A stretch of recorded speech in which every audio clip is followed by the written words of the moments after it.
Yo, what is up, guys? James Carter TV here on this webcam. I promise this is only a one-time thing, but my camera's giving me a little bit of issues. I'll fix it. I'll be back tonight with the regular old camera, but I had to get this video out real quick. Alright, let's talk about the afternoon games. First, the Denver Broncos. They beat the Oakland Raiders 16-10, and Peyton Manning underwhelmed once again. I mean, this guy threw 2 interceptions, zero touchdowns. This Broncos offense isn't putting up points. Now, you can say, well, the first 4 games was an aberration. It was a small sample size. Okay, sure. No, let's forget about that argument. This team is not putting up points, but their defense is great. And when your defense is as good as it is, you can win games. It's the best defense in the NFL. It's the best. Now, there's no question. I don't think there's a defense that's even close right now. The Cardinals' defense is inconsistent. The Seahawks' defense sometimes puts up a little more points than you would like. The Broncos' defense is the best defense in the NFL. They are carrying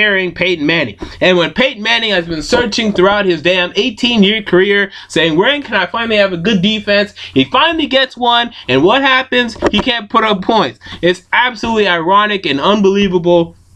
But hey, that's the way it works. And as for the Oakland Raiders, you're too young. You know, you lost this game. You're a young football team. You learn, you live. Derek Carr was not on the same page as Amari Cooper, resulted in an interception.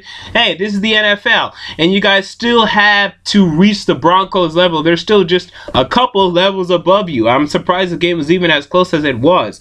But hey, you guys can still win 6 or 7 games, but the schedule is still really difficult. You guys have a bye week next week. Week after that, you go to San Diego. Schedule is difficult. Team is still too young to have a lot of success against this schedule. But you guys are going to steal some wins here and some wins there, and you're going to have some nice wins, and the Chiefs don't look very intimidating either, so you guys can upset them once. I wouldn't say twice, but once. So, I mean, there's still wins on this schedule. There's still wins on the horizon for your football team, but you guys still have to have a ways to go until you're at the Broncos level, until you're at that playoff level, and this game just kind of showed that. So, on to the other afternoon games.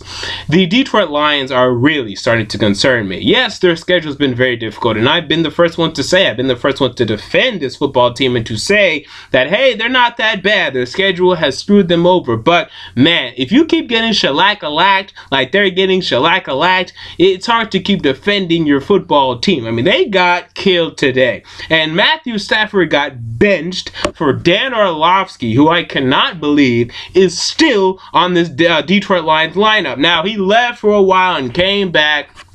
But you would think after going 0-16 that they would never, and I mean never, allow that man back in the city of Detroit. How he's there is absolutely unbelievable to me. But Matthew Stafford benched, and this does not bode well. Because if the Detroit Lions allow this slippery slope to continue, and they end up having a top pick in the 2016 draft, he's in trouble. He's in big trouble. They have the best receiver of this era in Calvin Johnson. He's not being used. He's not having the ball thrown to him, and when he is, the balls aren't accurate. They're not on page, and this and that and whatever. And they have another nice weapon in Golden Tate. And this team has been talented for decades, and they can't, or not decades, but for at least 5 years now, and they're not consistent. They make the playoffs, and next year they stink. And that's what we're seeing again. Now, I will give them still just a little bit of hope, okay? The schedule's been really difficult. They face the Cardinals, they are now 4-1. They face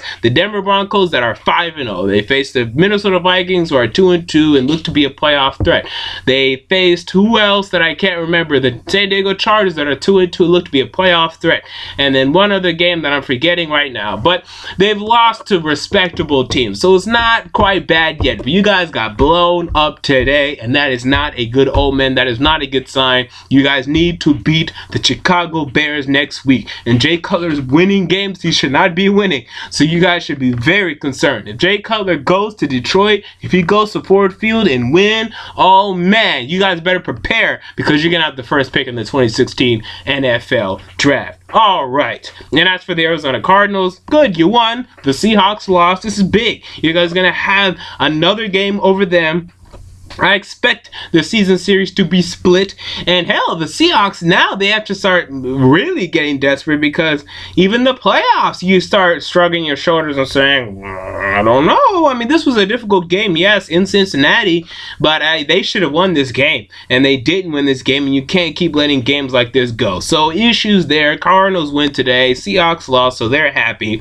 And finally, the last game of the afternoon was the New England Patriots facing the Dallas Cowboys, and there's not much to take away. We already knew. I mean, the Cowboys are who we thought they were. The Patriots are who we thought they were. The Cowboys are not going to win without Tony Romo and Dez Bryant. They're not. They're not going to win this year without them. They're not going to win any year if they do not have Dez Bryant or Tony Romo out on the field. Brandon Whedon sucks. Okay, he may make a nice throw. He may have a nice trend and streak of not having completions every now and then. He's bad. And their wide receivers are horrible. I mean, yes, you have nice little players like Terrence Williams and Devin Street that can make a nice play every now and then. They're not going to do anything consistent for you. Justin Witten's old. He's coughing up the football more than I've ever seen. So you're not going to win games. But when they come back, you guys are going to go on a living winning streak. But until then, you have to be patient. You have to wait and have fun with that. And as for the New England Patriots, they're great. We already knew they're great. They're great. Okay, fine. Are they going to go 16-0? I don't think so. That's not a bet I'm willing to make. But if you are, good for you.